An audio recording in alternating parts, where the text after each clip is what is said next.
Dok, akhirnya itu saya ngerasain sesuatu yang gak biasa saya rasain. Kayak tiba-tiba tuh semua tuh berjalan tanpa kontrol dari diri saya sendiri gitu loh, Dok. Misal tangan tiba-tiba tremor, terus tangan tiba-tiba keringatan, dan yang paling parahnya tuh semua hal-hal yang kemungkinan itu tidak terjadi itu malah saya pikirkan gitu. Kamu udah ngerasain ini sejak kapan? Mungkin 3 bulan yang lalu sih, aku juga 3 bulan.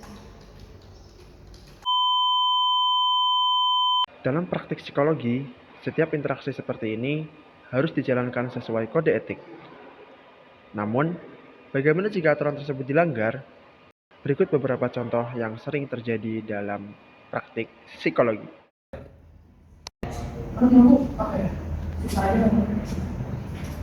Ada kerjaan baru ya. Tadi aku mulai capek sih karena nilai gue naik sempat.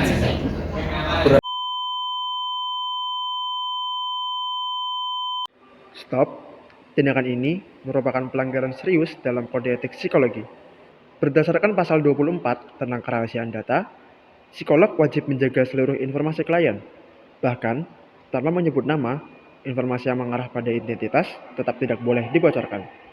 Jika hal ini dilakukan, kepercayaan klien akan hilang dan dapat memperburuk kondisi psikologisnya. Ada beberapa sesi tapi aku nggak bisa cerita maaf.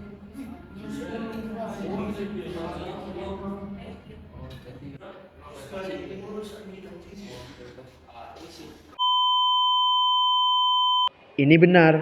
Sesuai pasal 24, menjaga kerahasiaan adalah kewajiban utama psikolog. Hal ini merupakan bentuk penghormatan terhadap martabat manusia. tapi yang paling di suatu momen itu emang benar-benar semuanya tuh ambil semua, itu yang bikin saya benar-benar gak mau bersosialisasi sama sekali, benar-benar ngurut di kamar. Buat keluar kamar pun juga butuh sesuatu keberanian untuk keluar dari kamar gitu. Cuma stres biasa, gampang itu bisa saya tangani.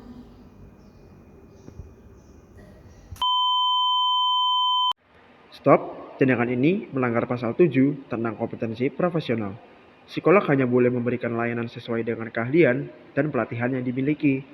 Jika memaksakan diri, risiko kesalahan penanganan bisa berdampak buruk bagi klien. Dok, akhirnya itu saya ngerasain sesuatu yang gak biasa saya rasain. Kayak tiba-tiba tuh semua tuh berjalan tanpa kontrol dari diri saya sendiri gitu loh, Dok.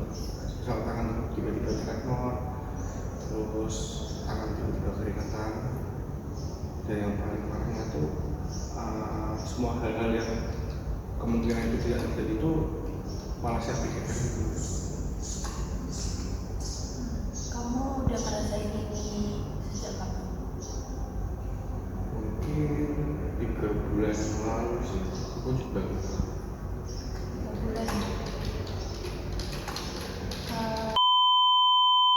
Ini melanggar pasal 9 tentang dasar ilmiah dalam praktik psikologi. Psikolog tidak boleh membuat diagnosis hanya berdasarkan asumsi. Dari muka kamu nih kelihatannya kamu depresi. Asumsi saya kamu depresi. loh, kan tapi saya belum ada tes atau perihal semacamnya. Nggak perlu, saya udah ahli gampang itu. Udah. Stop. Ini melanggar pasal 9 tentang dasar ilmiah dalam praktik psikologi. Psikolog tidak boleh membuat diagnosis hanya berdasarkan asumsi. Nah, dari gejala yang Anda ceritakan tadi, itu kemungkinan berkaitan dengan gangguan kecemasan. Nah, untuk penanganannya itu lebih lanjut di psikologi klinis. Jadi saya bantu rujukan ya.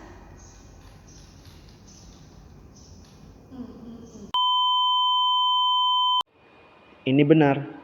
Penggunaan metode ilmiah memastikan hasil yang valid dan dapat dipertanggungjawabkan. Kayaknya kamu nyaman bercerita sama saya.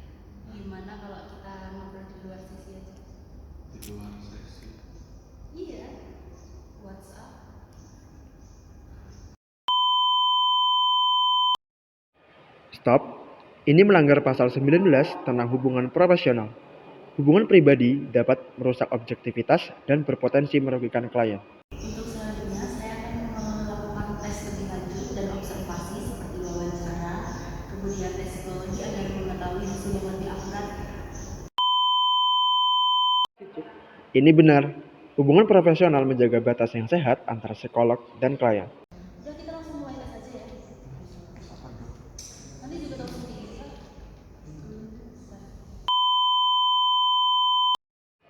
Stop. Ini melanggar pasal 20 tentang informed consent. Klien berhak mengetahui prosedur, tujuan, dan risiko sebelum layanan. Kita harus tetap menjaga hubungan profesional selama proses transisi berlangsung ya. Jadi semua interaksi dilakukan hanya dalam. Ini benar. Persetujuan klien merupakan bagian penting dalam etika profesi. Tenang aja, kamu bakal sembuh seminggu lagi kok dilihat. Hah? Seminggu? Iya, seperti itu. Stop. Ini melanggar prinsip integritas dalam kode etik. Psikolog tidak boleh memberikan harapan yang tidak realistis. 2, 3. Jadi sebenarnya proses pemulihan setiap orang itu berbeda-beda. Nah, kita akan menjalani proses ini secara bertahap agar kondisi Anda semakin membaik. Benar. Kejujuran adalah dasar kepercayaan dalam hubungan profesional. Dari seluruh contoh tadi, kita dapat simpulkan bahwa kode etik psikologi memiliki peran yang sangat penting. Setiap tindakan psikolog harus mengacu pada pasal-pasal yang telah ditetapkan. Seperti pada pasal 7 tentang kompetensi, pasal 9 tentang metode ilmiah, pasal 19 tentang hubungan profesional, pasal 20 tentang informed consent, dan terakhir pasal 24 tentang kerahasiaan. Dengan menerapkan kode etik, psikolog dapat memberikan layanan yang aman, bertanggung jawab, dan profesional. One is the loneliest number that you'll ever do. Two can be as bad as one. It's the loneliest number since the number